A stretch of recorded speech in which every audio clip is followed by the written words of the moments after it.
할렐루야. 이렇게 오랜만에 다시 만나 뵙게 돼서 너무 감사를 드립니다. 하나님께 감사드리고 또 우리 담임 목사님께도 감사드리고 우리 성도님들께 감사를 드립니다. 그동안 잘 지내셨나요? 제가 부목사와 그리고 이제 후임 목사로 이렇게 청빙을 받아왔지만 영적으로 생각했을 때 하나님께서 사실상 우리들을 한 가족으로 묶어주셨구나. 믿으십니까?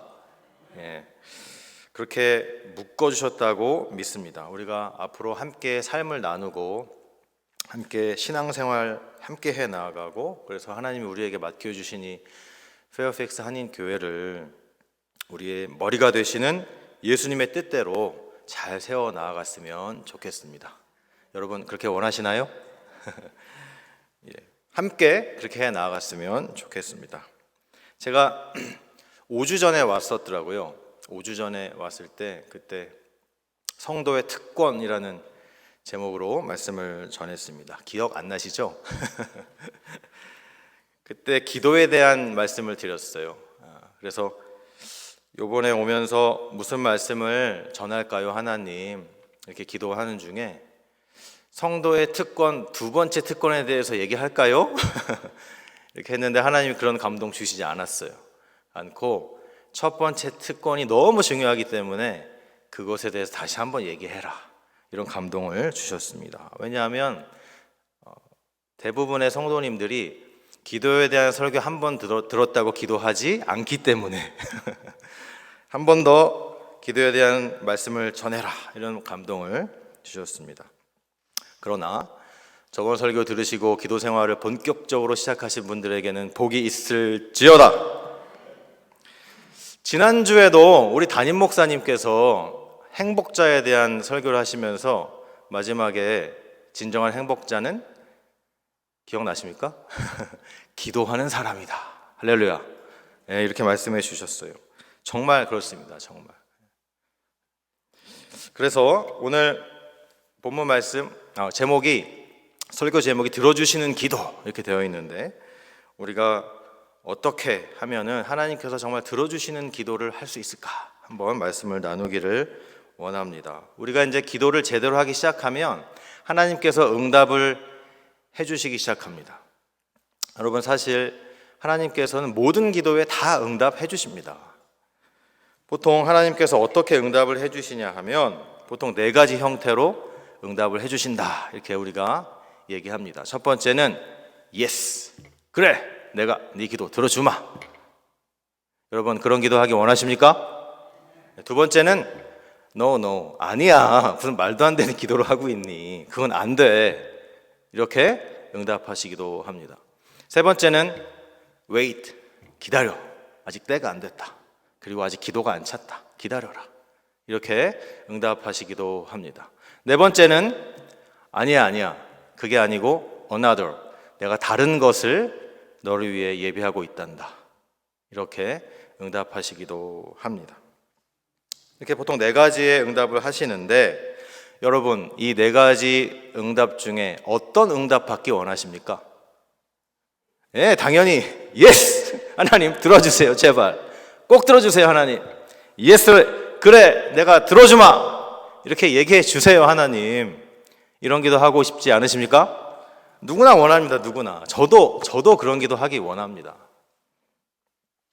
그런데 우리가 하는 기도의 내용을 살펴보면 그런 기도가 아닌 기도가 너무 많다라는 것입니다. 그래서 오늘 함께 읽은 우리 누가복음 11장 앞부분에 있는 말씀을 가지고 그렇다면 어떤 기도가 하나님께서 yes, 그래, 내가 그 기도 들어주마 라고 말씀하시는 기도인가를 함께 살펴보기를 원합니다. 3가지 정도로 정리를 해보았습니다. 첫 번째는 하나님께서 들어주시는 기도는 하나님의 나라와 뜻을 위한 기도를 들어주십니다. 오늘 예수님께서 기도를 마치시고 제자들과 함께 있는 중에 제자들이 물어봅니다. 예수님, 우리도 기도를 어떻게 해야 되는지 가르쳐 주세요. 세례 요한은 제자들을 기도하는 방법 가르쳐 줬다는데 예수님, 우리도 가르쳐 주세요. 우리도. 그랬더니 예수님께서 기도에 대해서 가르쳐 주십니다. 너희는 이렇게 기도해라 하면서 여러분 잘 아시는 주기도문을 이때 가르쳐 주십니다. 우리가 흔히 암송하는 주기도문의 내용은 누가복음 11장이 아니고 마태복음 6장에 나오는 예수님이 가르쳐 주신 내용을 우리가 암송을 하고 있죠. 주기도문으로. 여러분 다 암송하시나요? 이 누가복음 11장에는 아주 간단하게 나와 있습니다. 그래서 우리가 잘 알고 있는 주기도문을 이 시간에 다시 한번 그 의미를 생각해 보면서 다시 한번 이 시간에 암송을 같이 했으면 좋겠습니다. 준비되셨습니까? 전능하사 아닙니다. 하늘에 계신입니다. 시작. 하늘에 계신 우리 아버지여, 이름이 거룩히 여김을 받으시오며 나라의 임하옵시며 뜻이 하늘에서 이룬 것 같이 땅에서도 이루어지이다. 오늘날 우리에게 일용할 양식을 주옵시고 우리가 우리에게 죄 지은 자를 사하여 준 것 같이 우리의 죄를 사하여 주옵시고 우리를 시험에 들게 하지 마옵시고 다만 악에서 구하옵소서. 대개 나라와 권세와 영광이 아버지께 영원히 싸움나이다. 아멘. 잘하셨습니다. 이건 저희가 그냥 막 암송하는 그런 내용이 아니에요. 예수님께서 너희가 기도할 때 이렇게 기도해야 된다라고 가르쳐 주셨어요. 그러니까 우리가 암송으로도 이렇게 기도하지만 이런 내용으로 기도해야 된다라고 가르쳐 주신 것입니다. 여러분 주기도문의 내용, 여러분 다 잘 암송하시는 그 주기도문의 내용을 보면 무슨 내용이 대부분 많이 있나요? 네, 하나님의 나라와 뜻을 위한, 하나님의 영광을 위한 그런 내용이 대부분이에요. 그리고 우리를 위해서는 일용할 양식 달라는 거 정도, 그리고 죄 사함과 시험에 들지 않도록 기도하는 정도, 그 정도입니다. 특히 우리가 대부분 원하는 물질적인 부분에 대한 기도는 일용할 양식 달라는 것밖에 없어요. 안타깝게도. 그런데 하나님께서 우리가 정말 일용할 양식만 있으면 된다고 생각하실까요, 여러분? 하나님께서 우리가 일용할 양식 말고 다른 것도 필요한데 하나님은 우리가 그게 필요하다는 걸 알고 계실까요? 당연히 알고 계시죠, 당연히. 그래서 마태복음 6장에 주기도문에 대한 내용 이후에 보면 예수님이 이런 말씀을 해주셨어요. 얘들아 잘 봐라. 공중에 날아가고 있는 새를 보아라. 새가 아무 일도 안 하고 거두지도 않고 창고에 곡식 모으지도 않는데 하나님께서 굶기지도 않고 잘 길러주신다. 그리고 들에 피는 백합화 꽃을 보아봐라. 그 꽃이 수고도 안 하고 길쌈도 아니하고 아무 일도 안 하지만 하나님께서 이렇게 아름답게 입히지 아니하시냐 라는 말씀을 하시는 거예요. 그러면서 이런 들풀도 말라서 시들면 아궁이에 던져지는 들풀도 하나님 이렇게 훌륭하게 입히시고 먹이시는데 너희를 사랑하는 하나님께서, 아버지께서 너희가 무엇을 먹을 건지, 무엇을 마실 건지, 무엇을 입을 건지, 그리고 너희가 필요한 것이 무엇인지 하나님이 다 아시고 다 입혀주시지, 다 부어주시지 않겠느냐, 이렇게 말씀을 해 주시는 거예요. 그러면서 왜 이렇게 염려하냐, 믿음이 작은 자들아, 이렇게 말씀하셨습니다. 그러면서 제일 마지막에 하신 말씀이 그런 거 구하지 말고 너희는 먼저 그의 나라와 그의 의를 구하라. 그리하면 이 모든 것을 너희에게 더해 주시리라. 아멘. 하나님 다 알고 계시다는 거예요. 우리가 필요한 게 뭔지, 일용할 양식 그것뿐만 아니라 더 많은 것이 우리에게 많이 필요하다는 걸 다 알고 계시다. 하지만 그거 위해서는 적당히 기도하고 너희는 먼저 하나님의 나라와 의를 위해 구하라. 이렇게 말씀하셨습니다. 여러분, 우리가 보통 처음 이제 신앙생활을 시작하는 초신자라든지 아니면 처음 이제 기도 생활을 제대로 시작하게 되면 대부분 자기 자신을 위해서 기도합니다. 내 문제를 놓고 기도합니다. 우리 가족의 문제를 놓고 다 기도합니다. 그런데 당연히 그렇게 기도해야 됩니다. 열심히. 나와 내 가정의 문제를 위해 열심히 기도해야지요. 그런데 문제는 뭐냐 하면 신앙생활을 10년, 20년, 30년 했는데도 내가 여전히 나의 기도의 자리에서 내 문제만을 위해서 기도하고 내 가족만을 위해서 기도하고 이러고 있다면 뭔가 문제가 있는 것입니다. 왜 신앙생활을 10년, 20년, 30년, 40년 했는데 여전히 내 문제와 내 가족만을 위해서 기도하고 있을까요? 여러분 곰곰이 잘 생각해 보십시오. 왜 그럴까? 뭐 여러 가지 이유가 있겠지만 아마도 기도를 많이 안 하셔서 그렇습니다. 기도 생활을 매일매일 꾸준히 제대로 안 하셔서 가끔 기도하니까 내 문제밖에 생각이 안 나는 거예요. 가끔 기도하니까. 그래서 신앙생활을 오래 하신 분들이라면 이제는 한 단계 더 성숙한 기도를 하나님 아버지께서 들어주시는 기도인 하나님의 나라와 뜻과 의를 위한 기도를 할 줄 알아야 되는 것입니다. 어떤 것이 하나님의 나라와 뜻과 의를 위한 기도입니까? 뭐 작게는 여러분의 목사님을 위해서 기도하셔야 됩니다. 그리고 교회를 위해서 기도하고 영혼의 구원과 복음을 위해서 기도하고 선교를 위해서 기도하고 예배를 위해 기도하는 것이 바로 하나님의 나라와 뜻을 위한 기도인 줄로 믿기를 바랍니다. 우리가 지금 어떤 시대를 살아가고 있습니까? 코로나 팬데믹 시대를 살아가고 있습니다. 최근에 뉴스 보니까 오미크론 변이라는 새로운 변이도 나와서 지금 앞으로 어떻게 될지 모르는 그런 상황에 우리가 지금 살고 있는 이 시대를 아무도 부인 못하는 것이 있는데 그게 뭐냐 하면 마지막 때구나. 여러분 그렇게 생각하십니까? 정말 마지막 때로 우리가 살고 있구나. 주님 오실 날이 하루하루 더 다가오고 있구나 라고 생각할 수밖에 없는 그런 시대를 살고 있지 않습니까? 그렇다면 이 마지막 때에 반드시 이루어져야 되는 것이 있다라고 생각한다면 그것이 뭐겠습니까? 바로 하나님의 뜻이 아니겠습니까, 여러분? 이 마지막 때 예수님이 재림하실 때가 점점점 더 다가오고 있는데 빨리 당연히 먼저 우선적으로 이루어져야 되는 것이 하나님의 뜻과 계획이 아니겠습니까? 그래서 우리가 그것을 위해서 기도해야 되는 것입니다. 우리가 기도하지 않으면 누가 하나님의 뜻과 계획이 이루어지라고 기도하겠습니까? 하나님의 나라와 뜻을 위해 기도하시기 바랍니다. 그러면 이제 이렇게 물어보십니다. 아이고 목사님 내 코가 석자입니다. 지금 내 문제도 지금 많고 지금 우리 가족에도 문제가 지금 산더미처럼 쌓였는데 무슨 하나님의 나라와 뜻을 위해 기도합니까? 이렇게 물어보시죠. 여러분 하나님의 뜻과 나라를 위해서 기도하는 것이 나의 뜻과 나의 계획과는 아무 상관없는 것일까요? 그렇지 않다는 것입니다. 여러분의 신앙이 성장하고 믿음이 성장해 갈수록 나의 뜻과 나의 계획이 참 신기하게도 하나님의 나라와 하나님의 뜻과 점점점 일치하게 되어진다라는 것입니다. 이런 경험을 하신 분에게는 복이 있을 줄로 믿습니다. 제가 한 가지 예를 들어볼게요. 잘 생각해 보십시오.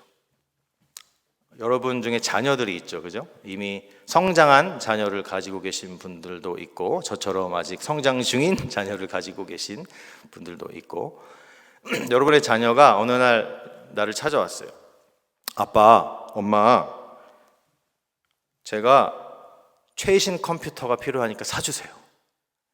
제가 그 컴퓨터 사주면요, 하루 종일 밥도 안 먹고 잠도 안 자고 게임만 할 거예요. 그러니까 지금 너무 재밌는 게임이 나와가지고 한 일주일 동안 식음을 전폐하고 게임만 하려고 하니까요, 최신 컴퓨터를 사주세요.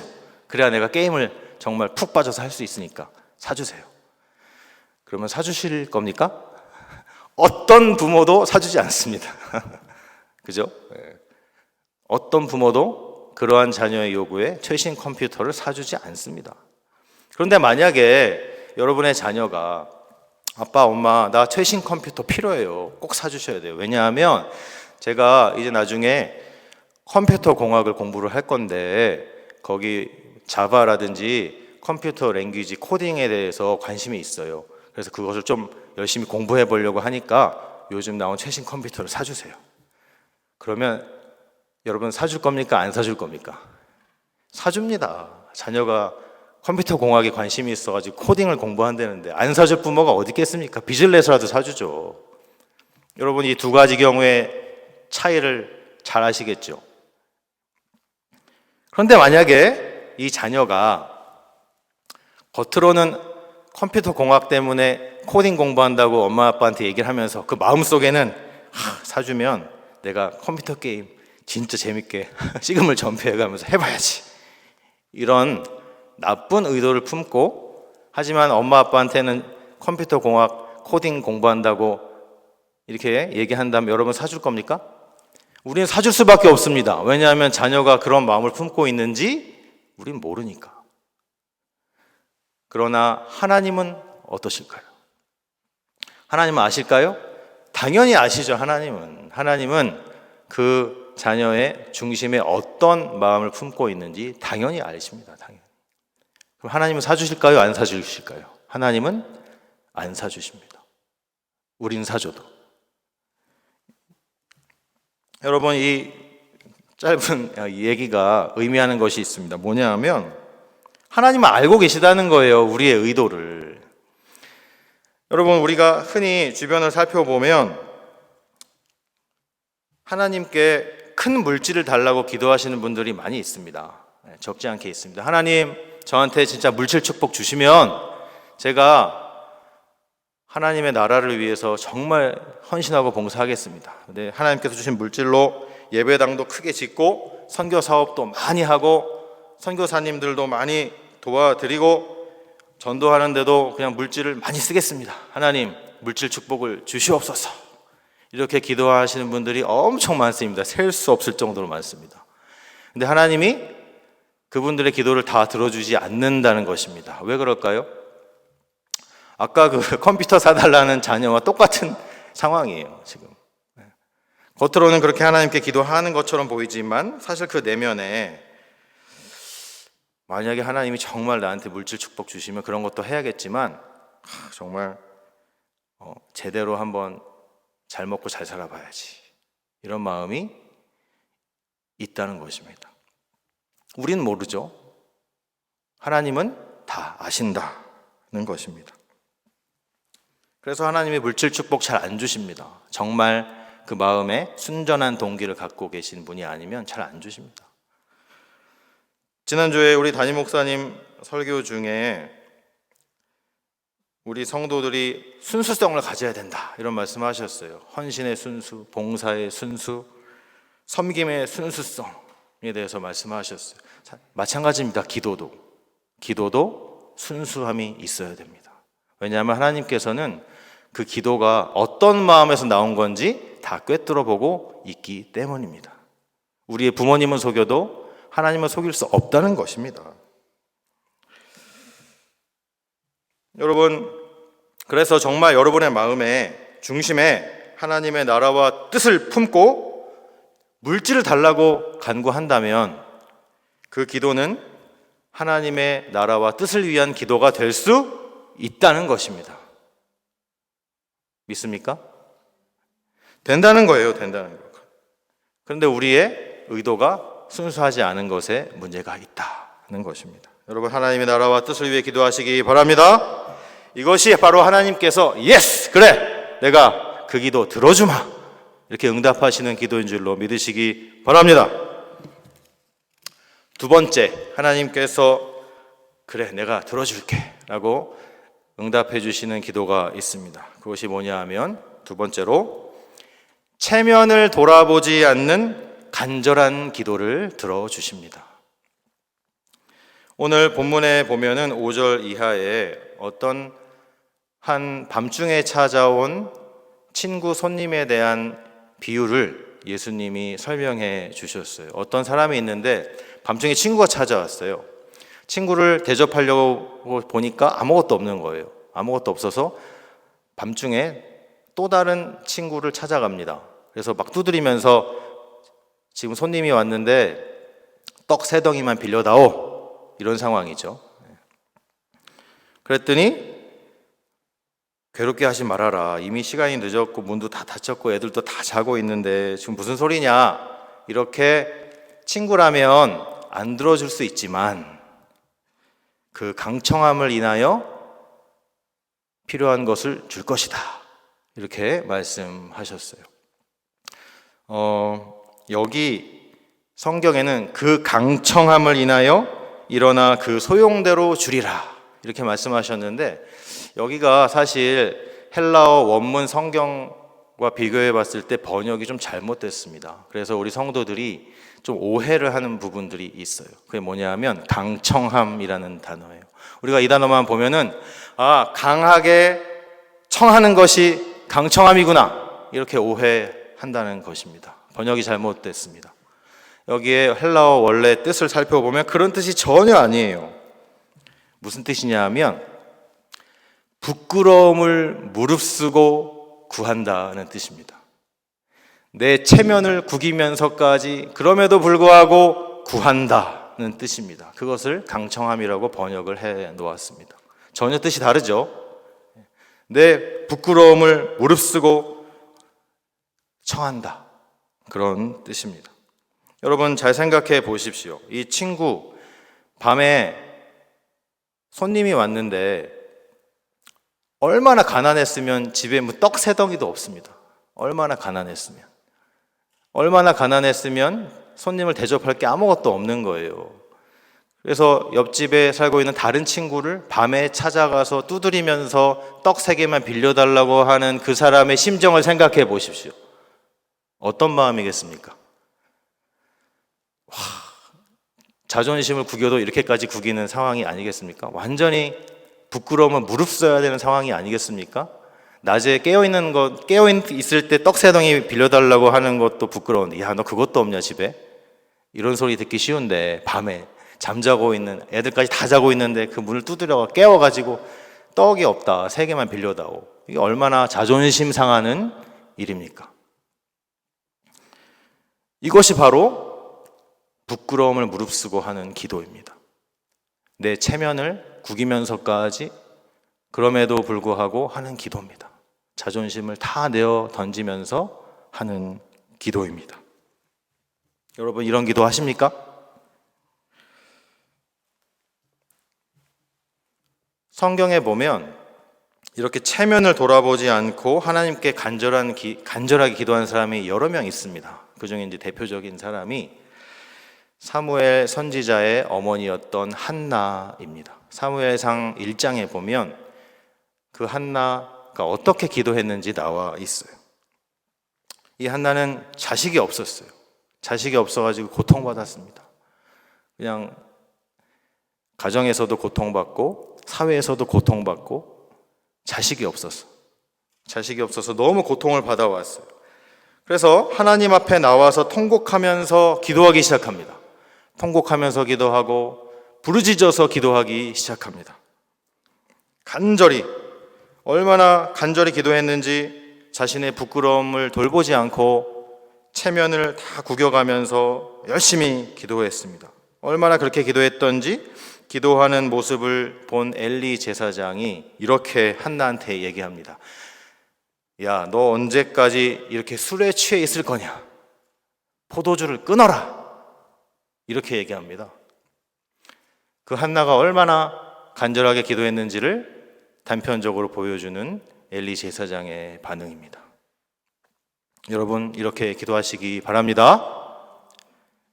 오늘 본문에 나오는 친구처럼, 그리고 이 한나처럼 자신의 부끄러움을 무릅쓰고 체면을 돌보지 않고 부르짖어 하나님께 기도하시기 바랍니다. 그것이 바로 이 강청하는 기도입니다. 강하게 전하는 게 아니에요.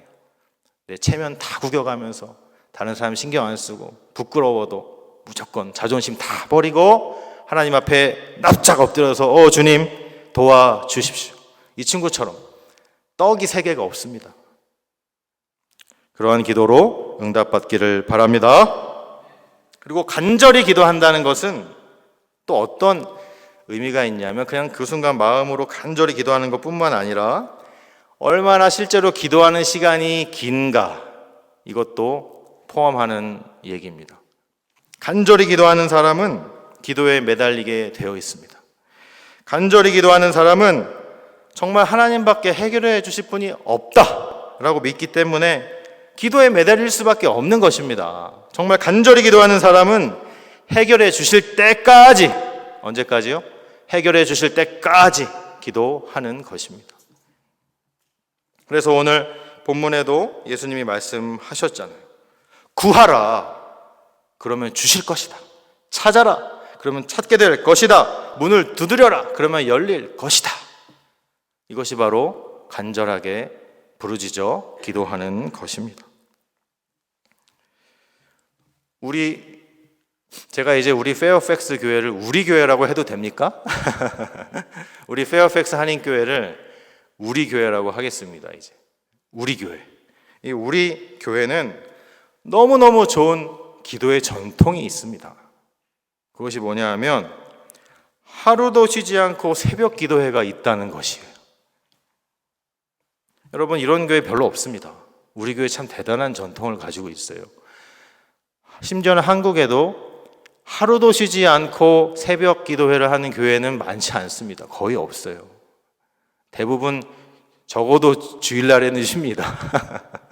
그런데 1년 365일 하루도 쉬지 않고 새벽 기도회를 하는 아주 좋은 기도의 전통을 우리 교회가 가지고 있지 않습니까? 이것은 하나님께서 너무 기뻐하시는 전통이에요. 하나님께서 너무 기뻐하시고 흐뭇해하시는 그런 전통인 것입니다. 여러분, 기도해야 됩니다. 여러분, 이 기도의 자리에 나오시기 바랍니다. 나와서 기도하십시오. 그냥 기도하는 게 아니에요. 이왕 기도하는 거 하나님이 그래, 내가 그거 들어줄게, 이런 기도 해야 되지 않겠습니까? 그것이 뭐라고 그랬어요? 부끄러움을 무릅쓰고 하는 기도. 체면을 내가 다 구겨도 그럼에도 불구하고 한나처럼, 야, 너 아직도 술 체인이야? 술을 끊어라, 이런 소리를 들을지언정 내가 하나님께 부르짖어 반드시 응답 받으리라. 이러한 간절함으로 기도하시기 바랍니다. 그러한 기도에 하나님께서 응답하시는 줄로 믿습니다.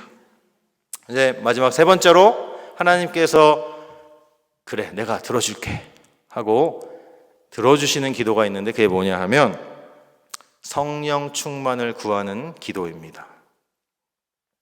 오늘 본문 뒷부분에 보면 예수님이 또 비유로 말씀을 해주세요. 너희 중에 아비된 자가 누가 아들이 생선을 달라고 하는데 전갈을 줄 사람이 어딨냐? 너희 중에 누가 자녀가 계란을 달라고 그러는데 제가 거꾸로 얘기했습니다. 누가 자녀 중에 생선을 달라고 하는데 뱀을 줄 아버지가 어딨냐? 너희 자녀 중에 누가 계란을 달라고 그러는데 전갈을 줄 사람이 어딨냐? 이렇게 말씀을 하시는 거예요. 여러분, 우리 중에 그런 부모 있습니까? 아무도 없죠. 누가 그러겠습니까? 너희가 아무리 악한 사람이라도 가장 좋은 것을 자식에게 주는데 하물며 너희 하늘에 계신 하나님께서 너희를 얼마나 사랑하시는데 너희가 구할 때 가장 좋은 것을 주시지 않겠느냐? 이렇게 말씀하십니다. 여러분, 가장 좋은 것이 무엇입니까? 오늘 성경에 보니까 성령이에요. 성령. 할렐루야. 성령 충만이 가장 좋은 것이다 라고 말씀하시는 거예요. 그런데 성경은 그렇게 써 있지만 하나님 이왕 가장 좋은 거 주시려면 더 좋은 것도 있는 것 같은데 이렇게 생각한다는 거죠. 우리는. 여러분 우리가 생각하는 가장 좋은 것이 무엇입니까? 재물입니다. 재물, 돈 혹은 명예, 인생의 행복, 안락하고 근심 걱정이 없는 편안한 삶, 그게 좋은 거 아닙니까? 건강, 그게 좋은 거 아닙니까? 직장에서 승진하고 사업이 번창하고 자녀들이 복받아서 잘 되는 거, 그것이 좋은 거 아닙니까? 그런데 하나님은 그게 아니다 라고 말씀하시는 거예요. 그건 가장 좋은 게 아니고 가장 좋은 거는 성령 충만이다, 이렇게 말씀하십니다. 여러분, 성령 충만이 그렇게 좋아 보이십니까? 여러분, 성령 충만이 그렇게 가치가 있어 보이나요? 예수님께서 이렇게 말씀하셨어요. 요한복음 16장에 보면 내가 빨리 너희들을 떠나가는 것이 너희들한테 큰 유익이다. 왜냐하면 내가 빨리 너희를 떠나가야지 보혜사 성령님이 너에게로 오신다. 여러분 상식적으로 생각해 보십시오. 아니 눈에 안 보이는 성령님이 오는 거, 그래 눈에 보이는 예수님이 우리와 늘 함께 계시는 게 더 좋은 거 아닌가요? 우리가 이렇게 생각할 수 있지만 아니라고 예수님께서 말씀하십니다. 아니라고. 성령님이 너희들 가운데 계셔서 항상 함께 있는 것이 더 좋은 것이다 라고 예수님께서 말씀해 주셨습니다. 가장 좋은 것입니다. 하나님이신 성령님은 우리 안에서 구원과 믿음에 대한 확신을 언제나 주십니다. 그리고 우리에게 늘 조언해 주십니다. 우리를 늘 도와주십니다. 때로는 우리를 격려해 주시기도 하고 위로해 주시기도 합니다. 진리를 깨닫게 해주십니다.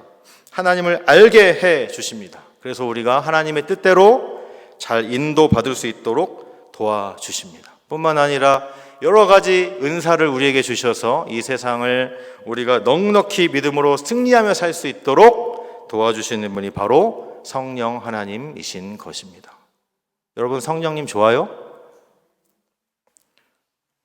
이것이 가장 좋은 것이다 라고 말씀해 주셨습니다. 이것을 너희가 구하면 내가 기꺼이 주겠다 이렇게 말씀하셨습니다. 사랑하는 성도 여러분, 성령 충만하시기 바랍니다. 여러분, 근데 성령 충만이 잘 유지가 안 되는 사람은요, 인생이 고달픕니다. 힘들어요. 예수 믿고 하나님 말씀대로 사는 게 너무 힘들고 어려워요. 차라리 예수 안 믿었으면 내 마음대로 하고 싶은 거 다 하고 사는데 괜히 예수 믿어가지고 이러지도 못하고 저러지도 못하고 늘 마음에 번민이 가득하고 고민이 가득하고 늘 걱정으로 넘쳐납니다. 이런 것을 일소에 해결하는 것이 있는데 그것이 바로 성령 충만인 줄로 믿으시기 바랍니다.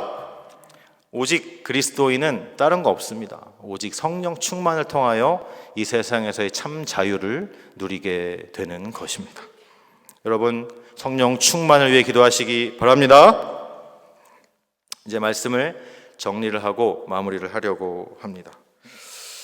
이 시대에 우리 성도들이 직면하고 있는 가장 큰 유혹이 뭐냐 하면 그것은 돈, 아마도 명예, 여러 가지 성적인 유혹, 그런 것들도 우리를 유혹하지만 사실 더 큰 유혹이 있습니다. 그것이 뭐냐 하면 기도하지 않아도 된다는 유혹입니다.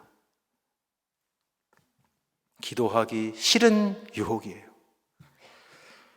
이 유혹에 대부분의 그리스도인들이 넘어집니다.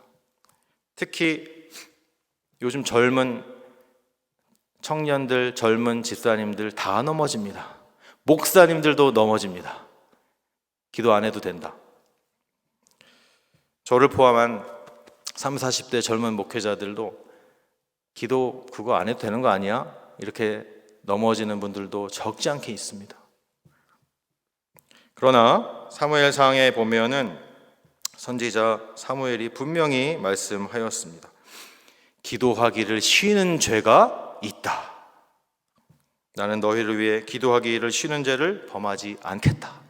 이렇게 말씀하셨습니다. 여러분, 기도를 쉬는 것은 죄입니다. 여러분, 새벽 기도에 나오십시오. 나오기 힘드시면 각자의 처소에서 시간을 정해서 늘 기도하시기 바랍니다. 그래도 가능하면 하나님께서 우리 교회에 세워주신 좋은 전통인 새벽 기도에 나오시기 바랍니다.